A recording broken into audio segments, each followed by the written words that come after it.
me acompaña Alfredo Vallarino Alemán, miembro del equipo legal del expresidente Ricardo Martinelli, y a una semana de la audiencia para fianza, que dicen que no va a ser en el sistema penal acusatorio, sino que va a ser en la corte. ¿Por qué? Todavía hay informaciones que nosotros tenemos básicamente vía Twitter y falta por confirmar, pero sí, estarían hablando indistintamente del lugar donde se haga. Lo cierto es que se rige bajo las normas del sistema penal acusatorio ordinario, claro, y vamos a tener jueces de garantía tocando el tema relacionado a la fianza de Ricardo. A ver, un tema de que yo no veo encima, hemos hablado del ingeniero Blandón y yo, para salud del propio proceso electoral, pues, se le debe dar una fianza al expresidente, que reúne, creo que todas las condiciones para eso. A ver, lo primero que nosotros tenemos que entender es qué es una fianza. La fianza no significa que la persona pagó y se liberó del proceso. La fianza implica que es meramente una garantía adicional de que la persona va a participar del proceso y que se da en libertad. Absolutamente, y te tengo que decir, a el 99%, menos Ricardo Martinelli, de las personas que han tenido procesos aquí en Panamá, llámese por blanqueo, por peculado, por lo que tú quieras, el proceso que han tenido la capacidad de presentar una fianza. Lo han hecho también personas incluso que han estado desde el extranjero, como es el caso del señor Mayer Misrachi, como el señor Betesh, como el señor Abraham Williams. Son casos que estando en el extranjero y sin haber participado todavía del proceso en Panamá, se les otorgó una fianza para venir aquí. El caso del expresidente Ricardo Martinelli, primero, en un tema en donde ellos han querido catalogar un tema de rebeldía. Han querido decir que él no quiso participar por un tema de rebeldía y que por ende estaba prófugo. El término es completamente equivocado. ¿Y por qué? Porque una persona que está prófuga no le dice a las autoridades exactamente dónde buscarlo. Está claro que en este proceso el expresidente Ricardo Martinelli hace una solicitud de asilo en Estados Unidos, una solicitud de protección en donde le dice al Estado americano: yo considero que en Panamá yo puedo ser sujeto de persecución. El primer tema que nosotros tenemos es que está demostrado que él podía ser sujeto de persecución. ¿Por qué? Ha sido el único panameño en Panamá al que no se le ha hecho una audiencia de imputación. Ha sido el único panameño en este país en el que no le ha valido un año de detención. No existe otra persona en todo el sistema penal acusatorio en el que eso ha ocurrido. Ricardo Martinelli ya tiene cerrados y archivados o sobreseídos cerca de 15 causas que le pusieron. Eso implica que esas 15 causas no tenían sustento. Entonces sí hay elementos muy claros para decir que había una posibilidad de persecución, incluyendo el hecho de ser también la única persona en un sistema penitenciario al que lo mantienen aislado. La única persona en un sistema penitenciario que va a un hospital y lo agarran y lo sacan a las 2 de la mañana. La única persona que se está enfrentando a quien fuese su enemigo declarado como presidente de la República. Entonces, decir que no habían elementos que podían contaminar políticamente este tema es no estar diciendo la realidad. Ricardo Martinelli, ante esos escenarios, él se da cuenta de que en Panamá no está siendo imputado y decide activar recursos judiciales. Pero al activar esos recursos judiciales, le dice a las autoridades en Panamá: yo estoy en tal dirección en Estados Unidos y esta es la dirección en donde yo voy a estar. Eso no es la conducta de ningún prófugo. Ningún prófugo le dice a las autoridades a dónde estar. Y es justo en esa dirección que da Ricardo Martinelli es donde pasa a una detención. Entonces, el instituto de fianza, a mí me dicen, es que no consideran que le deben dar el instituto de fianza porque de alguna manera existe un peligro de fuga. La fianza y las medidas cautelares, primero que no hay un peligro de fuga, pero la fianza y las medidas cautelares en general son para cuando se considera que pudiese haber, aunque fuese un mínimo o un mayor riesgo de fuga. Si no hubiera riesgo de fuga, no. Si no hay riesgo de fuga, no hay ni que poner medida cautelar, ni tampoco que aplicar una fianza. Claro. Entonces, tú vas a tener en un momento dado que la única medida que no debe aplicarse, salvo cuando todas las otras medidas no sean viables es precisamente la detención provisional. Esa es la única medida que se dice no debes aplicarla.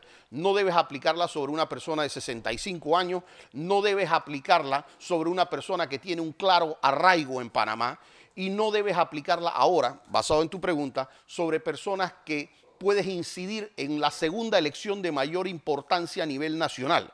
Es una persona que hoy día está respaldada porque no es que yo estaba enfrentando un proceso y yo decidí tirarme para alcalde. Yo me tiro para alcalde y no saco 2 firmas, ni las de mi casa. Pero Ricardo Martinelli en un solo día obtuvo todas las firmas como independiente para ser alcalde. Es uno de los partidos más grandes en oposición, el Cambio Democrático, le respaldó esa candidatura. Es decir, 378.000 personas son hoy día, en cierta manera, fiadores de Ricardo Martinelli. Son avales del arraigo de Ricardo Martinelli. Igual lo hizo el partido Alianza. Es decir, cerca de casi 500.000 de personas hoy en día están respaldando eso. Y eso es un arraigo para Ricardo Martinelli, porque Ricardo Martinelli, adicional a eso, ¿cómo se va a ir para ningún lado si lo que tiene que hacer es su campaña política? Claro. Entonces, está claro que si Ricardo Martinelli no recibe un beneficio de fianza, que lo ha recibido todo el mundo, está claro que nosotros estamos ante consideraciones netamente de carácter político e injerencia en el sistema judicial. Esa publicación de ayer, aquí nada pasa casual. Sí. ¿Tienen algo, esa forma de amedrentar a los jueces para...? Mira, cada vez que Ricardo Martinelli fue a una audiencia, y fue una de las cosas que en el momento en que nosotros no estábamos en su defensa, nosotros estábamos viendo con lupa esto que ocurría. Cada vez que iba a darse una decisión judicial, se producía algún escándalo alrededor de alguno de los jueces que estuviese viendo el caso, el juez o magistrado. Y así, cuando se iba a decidir en primera instancia un tema de un amparo, salía la procuradora haciéndole un escándalo entonces a Nancy de León sobre un tema que había ocurrido en la Procuraduría. Cuando pasó lo de Oiden Ortega, también agarró y salió otro escándalo haciendo eso. Cuando originalmente iban a decidir sobre un tema, sale esta conferencia de prensa de Eclesiástica. Y ahora que vamos para el sistema penal acusatorio, sobre uno de los jueces, porque es que mucha gente habla de que el magistrado Ortega tuvo que ver con el tema de que bajara. No, esa fue una decisión que tomaron siete magistrados de la Corte Suprema de Justicia. No fue el magistrado Ortega quien toma esa decisión.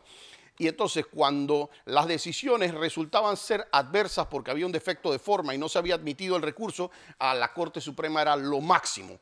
Eran lo máximo y estaban de alguna manera tratando de hacer justicia y lograban hacer esa justicia.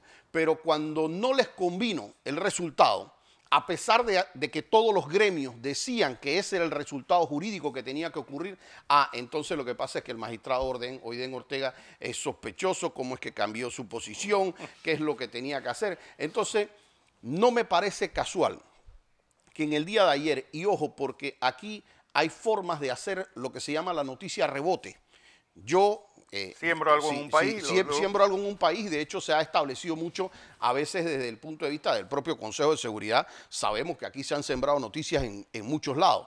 Entonces, yo siembro la noticia allá, hago que salga acá y después la repito acá en un medio como si fuera una noticia de carácter internacional. Lo cierto es que cuando tú lees la noticia, la noticia hace referencia a un charlatán que dice a cualquier cosa que el tipo dijo, yo puedo hacer esto. Yo no sé si el tipo estaba impresionado. La pregunta es, porque esa empresa es una empresa israelí muy cara. Sí. ¿Quién pagó realmente a la empresa israelí esa? Mira, no pudiera precisarte esa información. Lo que sí te puedo decir es que es muy raro que detrás de la noticia, que no tenía nada que ver con Ricardo Martinelli, al final de cuentas dice el magistrado Oiden Ortega, y este fue el que hace 2 meses tuvo que ver con un fallo de Ricardo Martinelli. Yo te quiero decir eso porque, es decir, me parece muy raro. Porque era una noticia que no tenía nada que ver con España. Es decir, es como si aquí hiciéramos una noticia de un escándalo en Suiza. Sí. Es decir, ¿a quién le importa? Bueno, es precisamente lo que nos trae algunas dudas de lo que estamos afrontando. Ahora, nosotros sabemos que estamos afrontando también un gobierno que está en su etapa final. Hoy día quedan cerca de 90 días para las elecciones. Yo sí le digo que quedan cerca de 6 quincenas. Y yo no estaría participando de abusos que el día de mañana van a terminar de rebote ante uno. Claro. Porque uno no puede dejarse llevar por temas de obediencia debida, disculpa. Hay temas en esa obediencia que el día de mañana, hoy este es el presidente, sí, pero el día de mañana hasta el propio Ricardo Martinelli pudiera volver a ser el presidente. Claro. Y entonces esa gente se la pasa diciendo, no, a mí me mandaron, me hicieron, me llamaron, me pidieron. Y mucho ojo con los factores de poder. Hace unos meses nosotros estábamos hablando de un privado de libertad, hoy en día de un posible alcalde capitalino, mañana de un posible presidente de la República. Entonces yo con esto quiero decirle a los funcionarios que vayan a intervenir que actúen en derecho. Nadie les pide más nada que el actuar en derecho. Creo que la historia de todas las fianzas que se ha dado en este país muestran cómo se debe ejercer el derecho. Claro. No podemos tener un derecho para todo el país y un derecho conveniente en el momento para Ricardo Martinelli. Porque eso no puede ser. No puede ser que Ricardo Martinelli, a todos los diputados y a quien sea los imputamos, y a toda la población en general, y a Ricardo Martinelli no se le imputa. No puede ser que a Ricardo Martinelli es una persona a la que nosotros 1 año de detención no vale y para el resto del país sí vale. No puede ser que cualquiera persona que esté privada de libertad puede ir a un hospital y cuando saca los permisos se les permite estar en ese hospital y a otra persona simplemente porque llegó una orden de arriba lo saquen a las 2 de la mañana. Ese tipo de situaciones nosotros no podemos tenerlas con todo el mundo le da fianza en el país, a Ricardo Martinelli tú no le das fianza y con exactamente los mismos elementos. Claro. En exactamente ese mismo caso, que hay otras personas procesadas, las 2 personas procesadas en ese caso mantienen medidas cautelares distintas a la detención provisional. Porque es que es algo de simple lógica. Y yo te lo repito, si yo le dijera a una persona, mira, vamos a aplicarle la pena de muerte y después decidimos si es culpable o inocente. Claro. Eso no tiene sentido. Y es lo mismo que decir, le estamos aplicando la pena de prisión a una persona y después vemos si es culpable o inocente. Ya eso llega al absurdo porque ya hoy día se estaría cumpliendo hasta el mínimo de la pena aplicable. Es decir, a una persona, el mínimo de los delitos aquí, estamos hablando de delitos que tendrían pena mínima de 2 años. Si yo incluso saliera condenado de ese delito de 2 años, cuando a mí me dan la libertad condicional a las 2/3 partes, estaríamos hablando de cerca de 15 meses, más o menos. Entonces, ¿cómo es que ya tiene más de 20 meses sin ser juzgado y todavía no se le va a dar una medida alterna y distinta a la detención provisional?